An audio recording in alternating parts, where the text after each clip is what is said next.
Sutcliffe in the booth with Reed Duke. It is our pleasure to bring you coverage of the finals. We're playing standard. It's Grayson Roberts. He's on the left-hand side of your screen. Grayson is 15 years old from Minneapolis, Minnesota. He's got to catch a flight tonight so he can make it back to class tomorrow morning. He's on the breakout deck of the tournament, Blue-Red God-Pharaoh's Gift. On the other side of the table, Ganyan comes from China. He came in first place seed into the top 8, and there's a good reason for that. He was 15-0 coming into the top 8. He's, of course, 2-0 to get here, and that means that if Ganyan can win this tournament, he will become the first player ever to go 18-0 and win a GP. Let's see if he can do it, or if it's going to be young Grayson Roberts who ruins the fun and wins with this breakout deck. Reed, matchup-wise, both players look like they have similar starts, lots of Bomat Couriers and Fanatical Firebrands, but the strategies diverge significantly from there. And you can tell already from the play pattern with Grayson Roberts leaving his Bomat Couriers back to block Ganyang's Bomat Courier. Clearly one player wants to trade hits and trade damage while the other one does not. And Grayson Roberts is the player who wants to be defending and letting the game go long here. So Bomat Courier fights happening currently. Of course, the red deck uses it as a potent little one-drop with haste that can refill the hand later. But Blue-Red God-Pharaoh's Gift leverages it even further by adding a creature to the graveyard, which, of course, can turn on Gate to the Afterlife.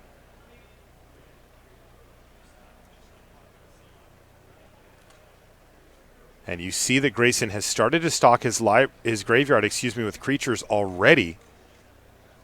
What is that? Bomat, Vizier, and a Combat Celebrant? Yeah, that's right. 4 creatures in the graveyard already. And I think this is a good matchup for the Blue-Red God-Pharaoh's Gift deck. Okay. Or maybe matchup aside, maybe the God-Pharaoh's Gift deck is just that good, that it's good against everything. But the dynamic that we're seeing here is that Grayson Roberts doesn't really need to do anything special.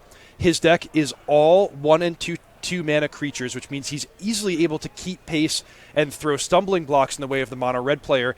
And each exchange that happens favors him in the long run because he's able to fill his graveyard, make land drops, and all it takes is one activation, potentially, of Gate to the Afterlife to allow him to eventually take the game. Ganyan has been playing excellent Magic all weekend, of course. Playing mono-red. We've seen him make some very astute plays a little bit earlier in the top 8. I've been impressed by him. So have I. I think he has been playing great Magic, which certainly fits with his undefeated record here. It's not just purely a coincidence that he's been running over everyone that he faces. And there it is. Gate to the Afterlife hits the battlefield for Grayson. But Gon says, I'd like to respond to that, please. You're tapped out. I don't want to have you get that trigger from Gate to the Afterlife. I'm going to kill your Bomat Courier with a lightning strike. And that works well with what Gon's got going on, because now he has 5 cards under the Courier, and with just 2 mountains left in his hand. Ooh, this is exciting, Marshall. Yeah, he's going to reload and try to find the cards he needs to win the game. Let's see if he can do it. Well, first things first, another Bomat Courier. It's a good start, but I do see a couple of mountains, I believe, in that grip, if not 3.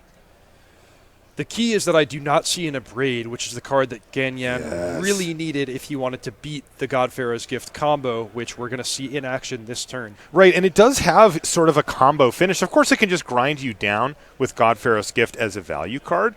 But, Reed, tell us about what we're going to see here with the Combat Celebrant and the Vizier of Many Faces. Combat Celebrant's going to be returned via God-Pharaoh's Gift. It's going to attack and exert, which is going to give Grayson Roberts a second combat phase, which means a second trigger of God-Pharaoh's Gift and a second 4/4 haste creature entering the battlefield under his control. And I do see a Vizier of Many Faces in the battlefield. That's a good one to pick, as that can let him go through the whole process yet again. And this is what we've seen throughout the tournament and even last round in Grayson Roberts' match against Jerry Thompson. The multiple triggers of Combat Celebrant in the same turn, 3 combat phases with the God-Pharaoh's Gift in play. It's just too much. Yeah, oftentimes it just wins the game on the spot, though it does look like Gon is going to get... No, he is not. He is done here, and Grayson Roberts calmly picks up game number 1 from Ganyan. And if he can finish this game off. He's going to play spoiler for the 18-0 and take home $10,000 and the trophy back to Minneapolis. Is Grayson. Grayson actually has taught his father how to play Magic and coaches him, and his dad is super excited to go, of course, to the Pro Tour. Reed, if you make it to the top 8 of a GP, it's not just the money and the pro points. You also get a Pro Tour invite. Stay in school, kids. Even when you're a hotshot Grand Prix champion, it's worth it.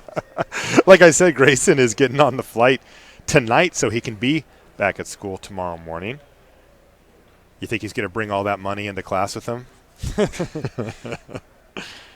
Let's take a look at the deck list here with a nod to the sideboards. Grayson Roberts on blue-red Godfaros gift. What is he packing down there that he might want to see for this mono-red matchup? Well, we've seen Padim do some pretty good work against decks with a Braid, because Padim can both protect your combo pieces from the artifact destruction element, and it's a 4 toughness creature, so it's pretty difficult for the mono-red deck to kill short of Chandra, Torch of Defiance, and Glorybringer. Additional options are Sweltering Suns and a Braid, depending on how much Grayson Roberts wants to play a controlling game and answer the threats of the mono-red deck versus how much he wants to just stay on his plan A of trading off creatures and filling his graveyard for Gate to the Afterlife. On the other side of the table, Ganyam's going to make a decision on his sideboarding plan as well. I see 2 copies of a Braid in the board to join the 2 that he plays in the main deck. Those have to come in. What else, though? Yeah, those are the obvious ones. For me, I really, really love Chandra, Torch of Defiance in a matchup like this, because you do want to wind up playing a little bit of a slower, more careful game. You saw the way Gan's draw matched up in Game 1. He had a lot of those cheap, aggressive creatures, but they just run into the cheap creatures of the Godfaros gift deck and make trades that don't benefit you. So instead of trying to attack on the ground with a lot of low-toughness creatures, I think a better plan is going longer, trying to stick a really potent threat in Chandra or Glorybringer, and then sitting back on a Braid if you can. That's the perfect plan. I think Magma Spray will come in for sure. A way to answer a creature at potentially a tempo advantage, and it's perfect against Champion of Wits. Also perfect just to keep one fewer creature in Grayson Roberts' graveyard. Handful of other options. If he anticipates Grayson bringing in a Braid against him, you could consider Direfleet Daredevil. It could make for some interesting dynamics where Grayson mills himself with a Minister of Inquiries, milling in a Braid, and then Gan gets to take advantage of a situation like that. That's interesting. First Strike, also just pretty good ability, the way the creatures are matching up here. Yeah, really almost all of the cards in Ganyan's sideboard are at least considerations, but the big ones are for sure the Abrades, and then for me also Chandra and Magma Spray. All right, players just doing that final shuffle. Who's it going to be?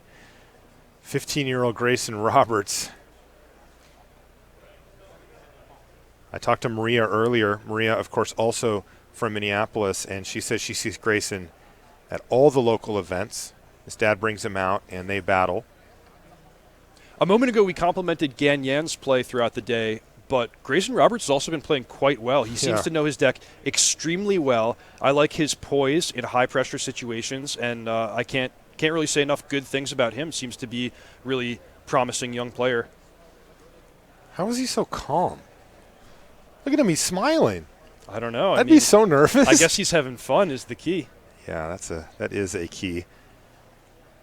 Ganyan looks also quite calm himself. So underway here, he's got to win back-to-back games to go 18-0, or else it's going to be Grayson Roberts with the deck of the tournament taking that trophy home. Let's see what happens here in game number 2. We are underway. Good start here for Gan. Perhaps not perfect, but solid. I think he kept a land-heavy hand on the back of Scavenger Grounds, being one of the cards that can disrupt the Godfaros gift combo. 1-drops for both players, though a little bit of a different approach here.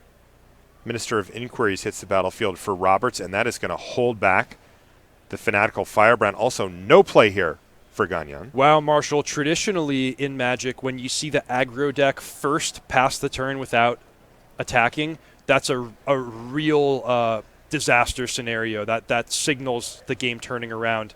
I'm not going to say that it's necessarily the case with Ganyan's deck and this matchup in particular, since he does have those bigger later game threats like Chandra and Rekindling Phoenix, but certainly it's the start to this game is as strong for Grayson Roberts as he could possibly hope for. Grayson decided to just play himself a Walking Ballista and ended up just trading off for the Fanatical Firebrand. He's now milling himself with Minister of Inquiries, but also taking damage from an on-crop Crasher. There's Champion of Wits, though. Draw 2, discard equal to, or discard 2, I should say. So that on-crop Crasher was not exerted. It was just attacked normally into the Minister of Inquiries.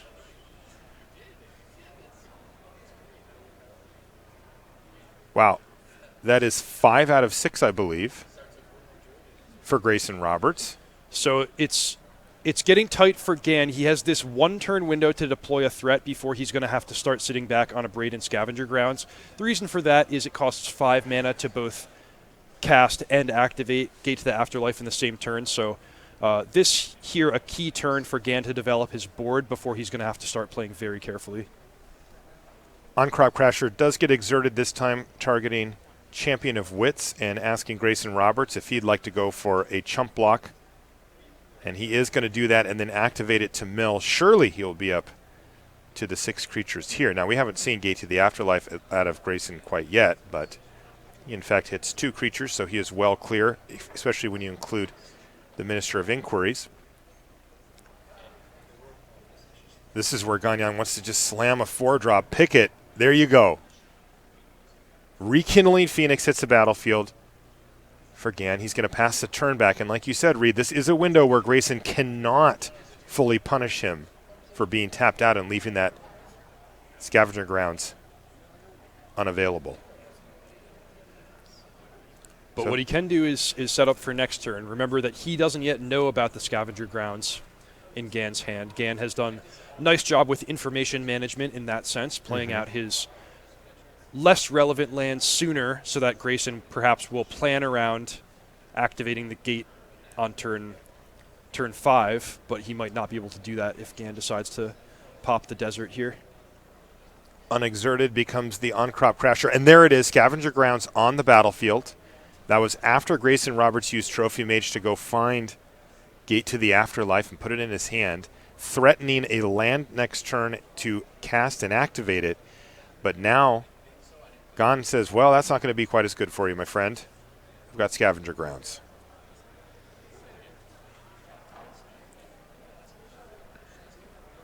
And in the meantime, the beats keep flowing here. Rekindling Phoenix knocks Grayson down to 12. Gon looks like he may be considering casting a 2-mana spell that's colorless. Or potentially activating Grasping Dunes. Sure. He's going to do that. I think the logic behind this play is putting emphasis on protecting the Rekindling Phoenix.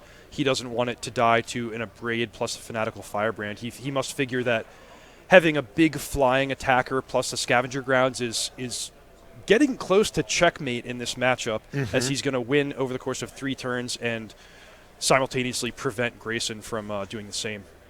I believe Grayson even had the Abrade in his hand, so great play there from Gon. And now we're going to put Gate to the Afterlife on the stack. And this is where Gagnon has to read it and decide exactly when he needs to keep that available. He could do it in response. He could do it in response to the... He has a lot of time. That's the right move, is to do it in response. Okay, and so he's going to go ahead and exile everybody's graveyard, meaning the Gate to the Afterlife still has that triggered ability if a non-token creature that Grayson controls dies, but unfortunately for him, without any creatures in the graveyard, he is miles away from actually activating the thing. Another factor in taking out that Fanatical Firebrand is simply the triggered ability of Gate to the Afterlife. Gan can attack in the air without allowing Grayson's creatures to die, but if he allows Grayson to keep in play creatures with sacrifice abilities, it gives him a lot more control over his draws and the ability to dig and put more creatures into the graveyard. And killing that Firebrand has paid dividends here as well, because now we have Warkite Marauder on the battlefield, another way that Grayson could use the Fanatical Firebrand to have killed a Rekindling Phoenix. Though, now that I say that, Gon does have 2 of them on the battlefield, making life extremely difficult for Grayson. All right, so that's one Phoenix down for good. Yeah, the ability on the Rekindling Phoenix goes away. It becomes just an 0-1 with no ability. So if you abrade that, there's no trigger that gets you that elemental. And that Phoenix is gone. So 2 turns away for Gon to be able to win this thing. Another copy of Gate to the Afterlife. Not what Grayson Roberts wants to see at this point. If Gon can manage to not have any of Grayson's creatures killed, he could kill him in 2 turns. So on the board here, what's likely to happen is Grayson passes the turn with the intent to block with Warkite Marauder, and On Crop Crasher comes crashing in, exerted, to make the 1 flying blocker unable to block.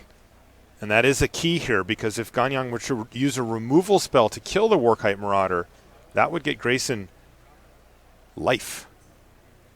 Did he find a way to actually take out this Rekindling Phoenix? Because he is targeting it with the Warkite Marauder. Now, if he can do that, a lot of the pressure would be relieved. Ipnu Rivulet. Target you? This is this him giving up? A concession, and I would like to see some more of your sideboard options, please. That's right. So we're looking decisions for Game 3. Right, we're looking very much like a Game 3 here. And now there's going to be a scoop. So Ganyang takes down game number 2. And he says, you did that for information. And Grayson says, yep. Decklists are going to pop in for just a moment. They know what's in each other's sideboards. They don't necessarily know how each player chose to sideboard. So that's why you see Grayson going for extra information with the Rivulet.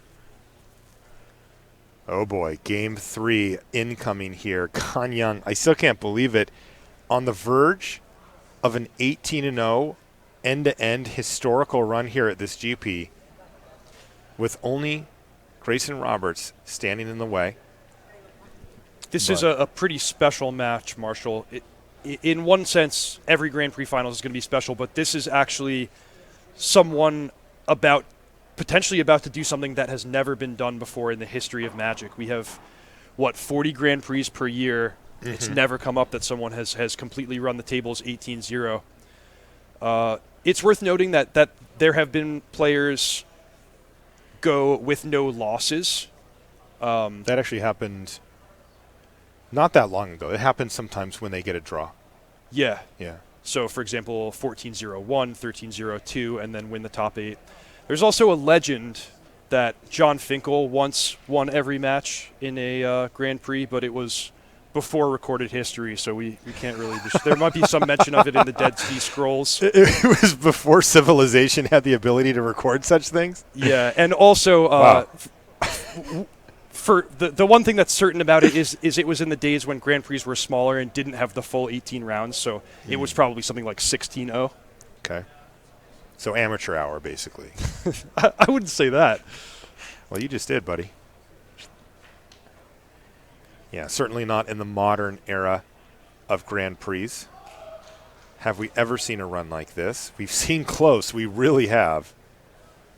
I mean, we saw pretty close in the Legacy Grand Prix just yesterday. Yeah, Daniel Duterte actually did run the tables. Every match that he chose to play, he won. But he did have a concession in his round 15, which goes on a loss. It goes as a loss on your record. We'll never know if he would have won that one or not. Yeah, we've already given away 1 trophy. We've got a special event here in Seattle. This is a double GP. They overlap by 1 day. And, of course, we're finishing things up here on Sunday Night Magic with Standard. And we've got an old deck and a new deck going at it. Mono Red is a deck that is a known quantity if you follow Standard in any capacity for the past year and a half or so. But Blue Red God Pharaoh's Gift is the new kid on the block. And it seems fantastic. In a way, it's a fairly classic matchup. We've seen the dynamic of Mono Red trying to pressure God Pharaoh's Gift, holding up a braid at the right moments, and God Pharaoh's Gift trying to slip through the combo. However, we've never seen it in this exact form. The Mono Red deck has evolved a bit with new tools like Fanatical Firebrand and Rekindling Phoenix, and old ones like Ramanop Ruins getting banned, going by the wayside. And this blue-red take on God Pharaoh's Gift is completely new. All right, we're underway here in game number 3, and it's going to be Shock. That's going to be used to take down Minister of Inquiries. Looks like a little hesitation there from Gon, but no, that resolves. It all happens. And what does Grayson have? Well, a replacement Minister of Inquiries. He's going to be up to 4 energy after that as well. So plenty of mill available for Grayson, although that is also going to die. So Gon deciding to fight the mill fight here, taking out the little 1/2s. But look at that. Gon spending a Braid, which is undeniably his best card in the matchup, using it to kill Minister of Inquiries instead of saving it for an artifact. I wonder if that's just showing a ton of respect for the ability of Grayson Roberts to fill his graveyard, or if Gon has potentially 1 or more Braids still waiting in hand. If I'm Grayson Roberts, I want to be prepared for either of those possibilities.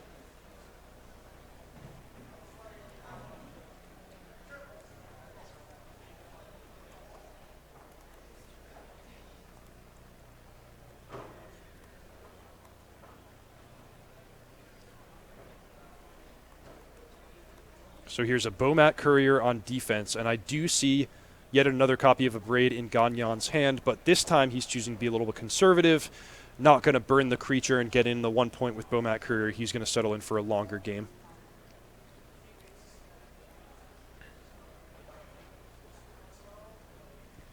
Okay, so that was a tapped land in the form of Spirebluff Canal and then a Fanatical Firebrand, which is actually going to attack. Wow. That's pretty bizarre to see an attack and a no block. This is one of those situations where there's sort of a forced trade that's going to happen. The Fanatical Firebrand is eventually going to ping off and kill that Bomat Courier. So on the one hand, why wouldn't Grayson just do that? And on the other hand, if Gan knows that that's going to happen sooner or later, why wouldn't he just block, force the trade, preserve his life total? It's going to work out very badly for Gan because now Grayson Roberts can cast Godfarrow's Gift and get a trigger off of the trade, whereas I think it would have been much better to just block in combat and force that to happen right away. Yeah, he's going to go for the Gate to the Afterlife here.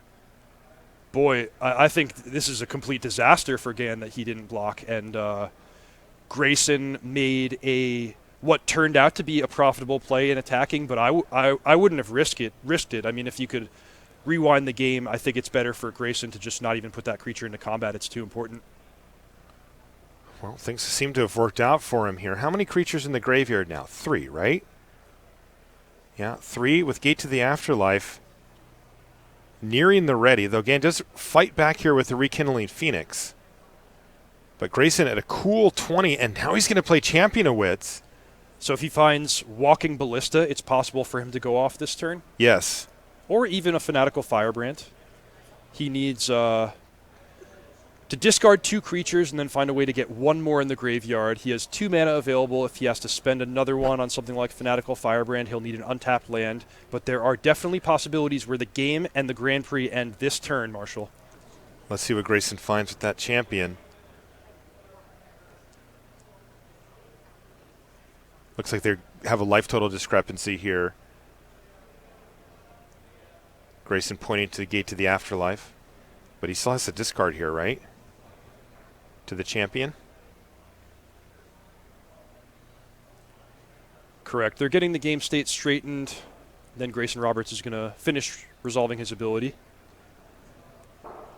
He's already done the fun part. Draw 2. Now he has to discard 2.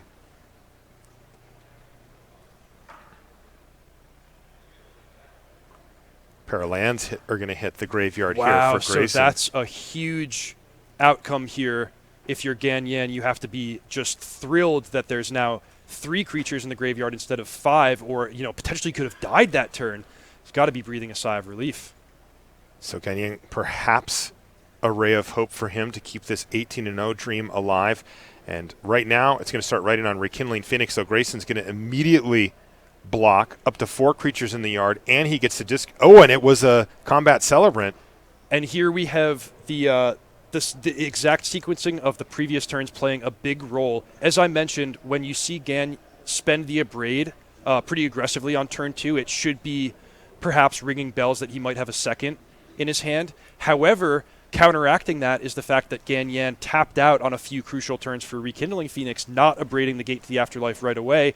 That's why you see Grayson Roberts making those pretty aggressive, effectively chump blocks in order to fill his graveyard, because he wanted to give himself the chance to get lucky and combo off if Gan didn't have Abrade. Yeah, so Gan went for the Abrade there. He doesn't want to risk it, even with 5 cards, and Grayson just has to pass the turn back. This Rekindling Phoenix is starting to look very good. Boy, Marshall, for a game that could have ended in Grayson Roberts' favor just a turn ago, now things have completely turned around. He doesn't have access to his combo piece anymore, and he is just drawing off the top. Yeah, with 2 mediocre creatures, a 2/2 and a 2/1 on the battlefield. Nothing going here for Grayson Roberts. Can he draw out of it? There's still a window. If it's Gate to the Afterlife, he's going to win the game, but if not, the window is closing very quickly. He found a Trophy Mage, which is effectively a Gate to the Afterlife, though not this turn. Grayson's still at a comfortable 18 life, but is falling further and further behind. The good news is that Trophy Mage is holding back 2 Bomat careers, so it's only the Rekindling Phoenix that attacked last turn. Yeah, this is all he can do is set up for next turn, but he's still very much alive. His life total is nice and high. Yep. Even though he's going to take a lot of damage this turn, if Gan doesn't have the right answer, he can combo off, and we've seen what those combat celebrants can do when Godpharaoh's Gift hits the battlefield. Oh boy, here's Glorybringer now for Gan, increasing his clock in the air significantly with the 4/4 haste flyer and allowing him to attack in for now 4, 8, 11 damage, and saying you're dead next turn unless you kill me or take care of some serious board state problems here. I think Gan should give lifelink. It's not that common that the blue-red Godpharaoh's Gift deck does, exactly 17 damage, but you got to do everything you can here. This is just the crucial turn. Grayson either wins or it's probably over, and I don't know what's going to happen. Let's find out. Grayson Roberts with his draw step. He's trying to stop Ganyan from getting 18-0 for the first time at the GP level. He's got the tools to get the job done with this blue-red deck, but does he have it right now? I now understand where the expression sitting on the edge of your seat comes from. Yeah, we're both leaned forward into our screen. This is one of the most exciting moments that I've had the privilege to cover, both in terms of the stakes and just the uncertainty. It's a champion of wits for Grayson Roberts. He's at a low 17 life. Is he still short of 6 creatures in the graveyard? He might only have 5. He has 5. I guess he only had 5. Yeah, he has Combat Celebrant, Warkite Marauder, a pair of Minister of Inquiries, and a Fanatical Firebrand.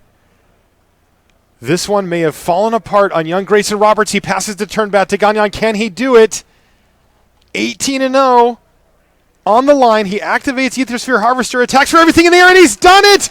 18-0 for Ganyan. Congratulations. You're the first player ever to win a tournament. 18-0. His fans are going ballistic in the feature match area. Even Grayson has to smile at that. Grayson, congratulations on a fantastic finish yourself. Yeah, you should be very proud after that. Wow. Even though he didn't win, second place, phenomenal finish. He's on the Pro Tour, and you get to be part of this exciting moment. I mean, this is history. This is Magic history right here. History was made today in Seattle. Ganyan has done it, 18-0, and boy, his friends and supporters could not be more excited for him, throwing him up in the air. Unbelievable performance from Ganyan. I cannot believe I've never seen an 18-0. It's the first time it's happened, and today, right here in Seattle, we got to record it for you, and you got to come along with us as well. You can see that we're prepping Ganyan right now for his interview. He's got to have adrenaline flowing through his veins after never dropping a match. You think he just thinks it's easy now?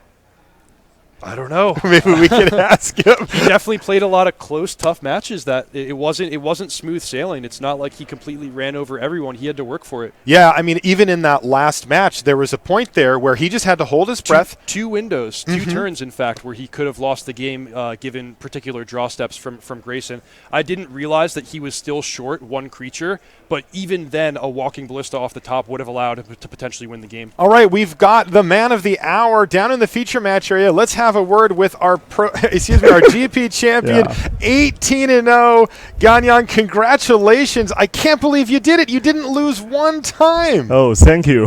Oh, that is crazy. Unbelievable. Gan, how long have you been playing Magic for? About 8 years. 8 years. It only took you 8 years to get to that 18-0. Unbelievable. You chose mono red for your deck here. How did you find it? It's come from my teammates, 3 Joe. He was champion of DC. Yeah, I think this is very good, and he's very good. Are you gonna say thank you to him? Yeah, of course. Yeah. Now this is going to be your first time playing at the Pro Tour. How do you feel about that? Oh, I think it's amazing, but I will test more for prepare for PT. Yeah. Oh, you're going to test more than you did for this. Watch out, Pro Tour players. Yang is coming. Yang, congratulations. What a historical and great achievement for you. 18-0. Didn't drop a match the whole weekend. We're all very happy and proud for you. Nice work. Oh.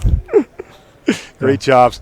All right, welcome back to the booth here. Super exciting stuff from our champion there. I didn't know if I'd ever see that. You know, I've covered a lot of Grand Prix now, and as often as you think, well, it has to happen sometimes, there's always something that messes it up. Oh, I got matched up against a friend. I took an ID. I scooped somebody in. Or they don't end up finishing. You know, they go undefeated in the Swiss portion, but then just can't quite close out in the top 8. It's really going to stand out in my memory for a long time, Reed. What a great win. Absolutely. That was just a phenomenal tournament. We got to see a lot of cool stuff, including that Blue-Red God Pharaoh's gift deck. And even though it didn't take home the trophy, it's pretty rare in modern Magic to see a new deck come out that's not really on people's radar, especially this late into the season. I mean, Seriously. You talk about the first week of a new set, it's possible, but here, almost one of the last tournaments of Ixalan Standard, and a team of players shows up with this new deck that just completely destroys the tournament, puts 3 into the top 8, 2 into the top 4. Phenomenal stuff. So both in terms of players, storylines, decks, it was great. Yeah, super awesome weekend, and we're so happy that you were able to join us for all of it. We broadcast Friday, Saturday, and Sunday Legacy, then Standard, and we had a great time doing it. Of course, want to say thank you to our staff here from Channel Fireball Events and all the judges that help make these things possible.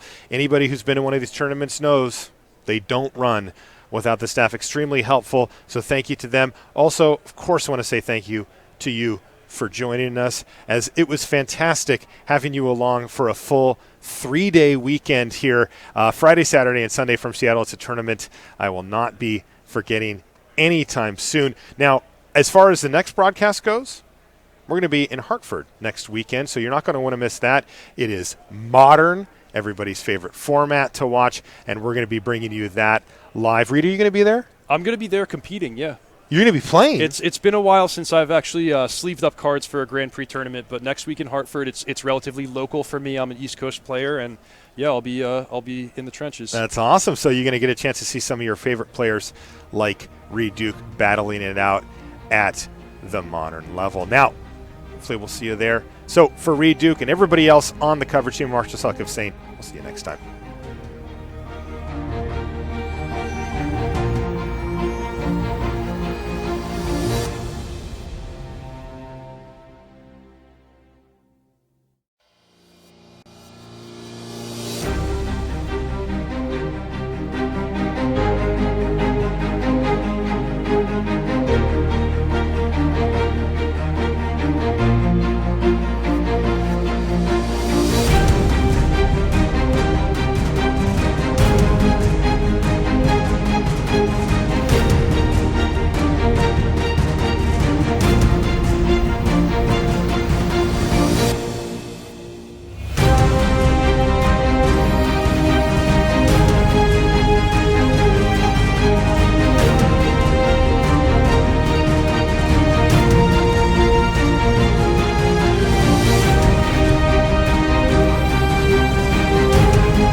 Bye.